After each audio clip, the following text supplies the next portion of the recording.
the things that I've learned us as men have the capacity to do is to be fixers. Like, just trying to fix everything, correct everything, and make everything better. And in moments where no matter what we try to do, it doesn't fix the situation, we feel helpless. We feel like this is really getting bad. And because there's nothing I can do, we can easily fall into the same emotional depression, emotional sorrow, or just emotional chaos and dysfunction.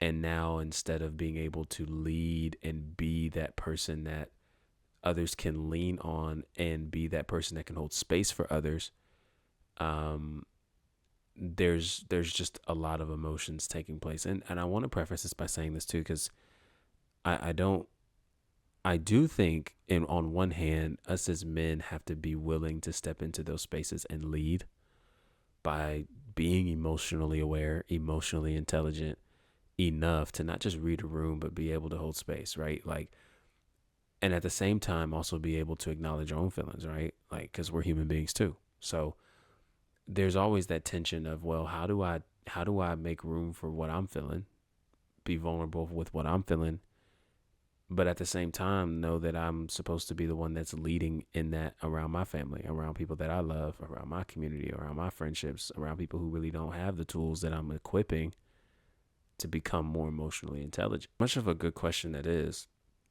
I think sometimes we can overthink it, because it's not like we have to give up one to do the other. I don't know if I've really been in a situation yet in this point in my life, granted, with the experiences I've had and also knowing tons of experiences I have yet to have. But just with where I'm at, I don't know if I've really had an experience I could point to where I said, yo, yeah, I had to put down what I was feeling in order to make room for what somebody else is feeling. I will say that there can be moments where it's delayed, or maybe it's something that is paused, but it's not something that's buried. And I think there's a complete difference. You know, when you pause your emotional experience in order to understand the emotional experience of others, you are allowing others to really, you're giving them the floor first, right? You're giving them the mic first. You're giving them your ear first. You are serving in that manner, being friendly, being reflective, mirroring what's happening. Especially if it's a conflict that you and that person are experiencing together, right? Like, there's that peace of mind, or I'll say that there's that position that's taking place where you're being willing to serve in that manner. But that doesn't mean that you are shoving your stuff to the side and convincing yourself that it doesn't matter, because I think it does.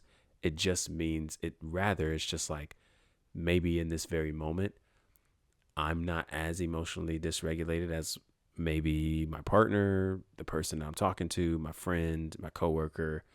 And so I actually have the capacity to put my expressions on pause in order to make room for the person that really needs to process this a little bit more, because there's a little bit more to what they're experiencing and feeling. Whereas when you bury it, you convince yourself that it doesn't matter. You internalize, and your emotions now become something that you slowly disassociate with.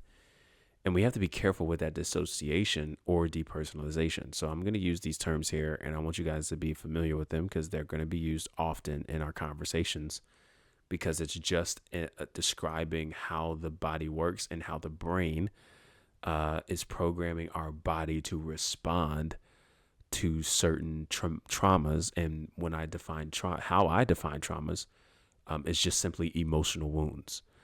And so, or emotional craters, right? I kind of like that term craters a lot, because there's a lot of things that happens in our experiences that creates holes in our soul that need healing, that need restoration, and that put us in places where we have to establish things that possibly we never really knew were even an issue until we got to certain stages in life where we could now hold containment for the information we're gaining that's helping us be reflective of where we came from and the struggles we're enduring. So with that being said, when we go to depersonalization versus dissociation, these are therapeutic-like terms And this is all actually helping us understand why individuals operate the way they do when it comes to dealing with something that's emotionally heavy and an emotional wound. Depersonalization is somebody basically experiencing something outer body, versus dissociation, where they have completely disconnected from their body as a means of dealing with certain traumas and emotional experiences. Okay. So someone who's disassociated has disconnected from their body, and their brain in some way, shape, or form has stepped into a place of the original programming of coping with a certain experience.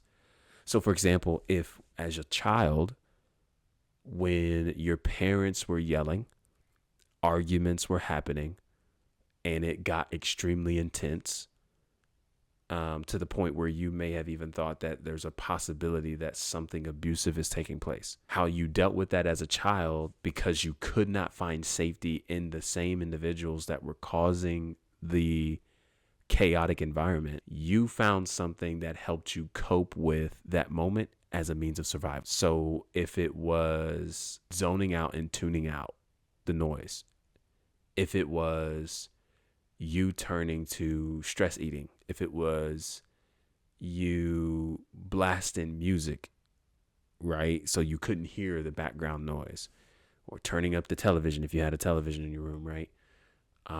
Whatever that may have been for you in that space, as a means of surviving through those emotional roller coasters, stay with you through your adulthood. And so maybe it's no longer the parents that are doing the yelling. Maybe it's no longer the parents in the home that are on the brink of abusive situations, but now it is you being in a very extreme disagreement and argument with your significant other or with a friend in your home. And so when the argument is happening and voices are elevated, you're taken back to where you were as a child. And so your way of dealing with a very emotionally dysregulated or an emotionally charged conversation is by zoning out, tuning out, shutting down, and coping with that as a means of getting through that experience.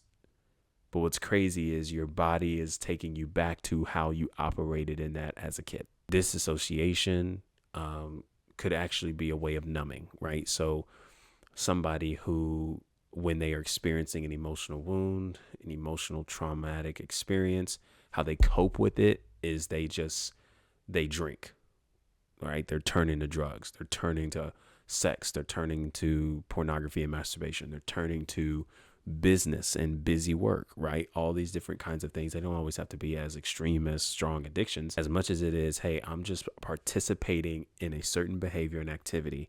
And deep down, the means of me doing this is so I don't have to sit with my own thoughts and deal with the emotions that are coming up in my body.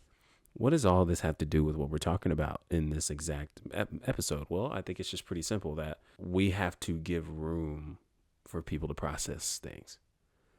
And I think it is a difficult thing to do because there's a part of you that wants to give an answer, and there's a part of you that is trying to unpack and put words to what you're feeling, hoping that the space you're given is one that's reciprocated or reciprocal in that same manner. And so when it comes to processing stuff, man, safe spaces are needed, and safe spaces are created by safe people. And if I can't be a safe person for you to process these things, one, it's important that you connect with somebody you feel safe with to do those things, because it may not always be me. And I don't think I should walk around expecting it to always be me. But I should be somebody who, when it happens, I'm grateful for it, I receive it, and I don't take it for granted, because vulnerability is a gift. And not only should I aim to be a safe person who therefore can create safe experiences, but I have to be willing to hold space and contain and not be so quick to give an answer to certain things. And I think this all just stems from the conversation that I had tonight. And there were so many thoughts that were being granted to people who were just sharing their thoughts, sharing where they're at, sharing where they're coming from, a lot of struggles that they're enduring, lack of patience, frustration. They're at the end of their rope. It's at the point where it's like, yo, I don't know what else to do. and I'm tired of this being my reality. And it's like, it gets deep, you know, and maybe you can think of some experiences you've had where you've been in similar spaces and you're like, yeah, bro, like it's up.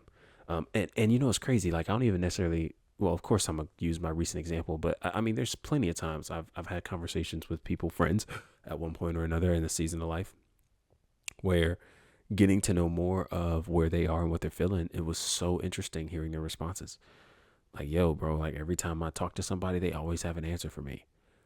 And I never even asked. So it's that unsolicited advice thing that becomes a struggle as well, right? And this is all stuff that we're trying to navigate and actually unpack in the midst of processing. And so, of course, this and like it just goes it goes in different directions. Hey, yeah, I'm always given an answer and I don't need an answer. So I'm always turned off by somebody telling me that, hey, it's going to be okay. It's not that bad. The cliche comments that people might respond to hardships, difficulty, challenges with. And even though they mean well, it's hard to receive because it actually is dismissive. Like, and it's unintentional at times, but it's dismissive because I don't really think you heard what I said. I don't really think you made room for what I said. And it sucks because I don't really feel like I have a space to process it and unpack it in a healthy way. And instead, all you do is be like, man, that's crazy. Like, how many times do we see those reels on social media where when a guy says that's crazy, like, you probably should just stop talking. And the reason why, even though it's an ongoing joke, there's truth in it because oftentimes somebody giving you those code languages is them trying to communicate with you that they don't care or that they're not present enough to hold space for what you're sharing. And they don't want to kind of continue the conversation going because they just don't want to make room for it in some aspects. And so they're like, yeah, I'm good on all that. And so how can we process with other people properly?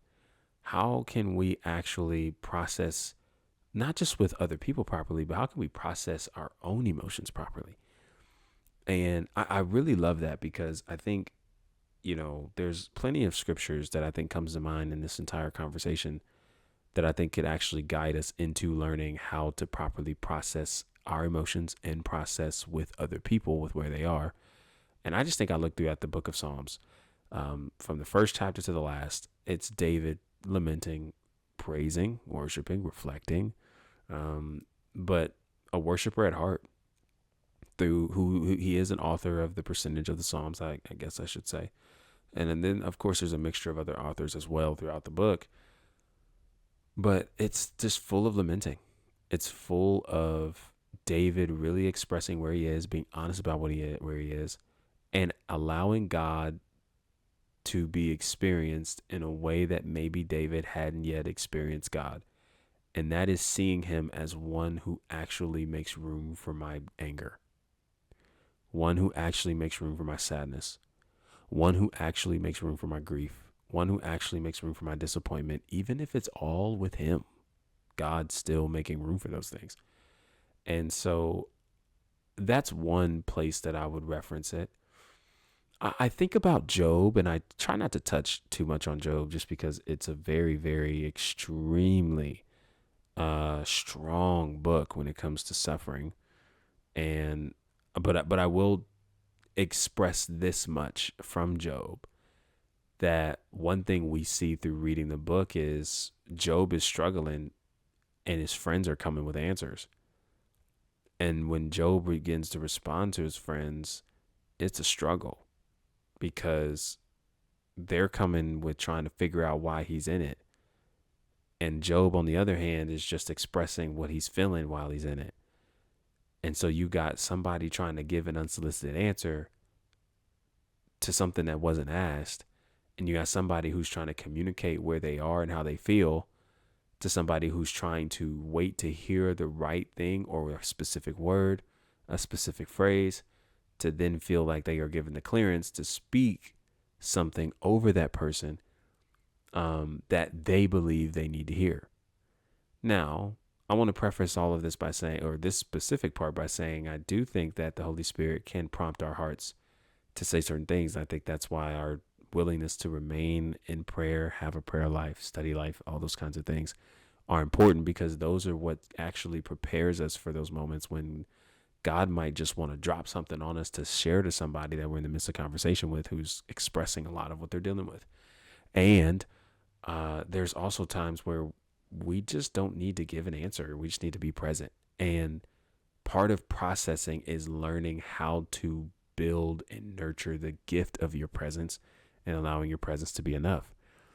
And something that Job's friends didn't quite get. And I think in a lot of ways, if we're being honest, if we read through that text, we are actually more reflective of Job's friends, because we are the ones meaning well and wanting to see other people get out of the pits and ruts that they're in, try to give them an answer to what they're feeling. And sometimes it's just like, yeah, I just need to actually really just walk with you. I just need to walk with you and not try to solve it for you.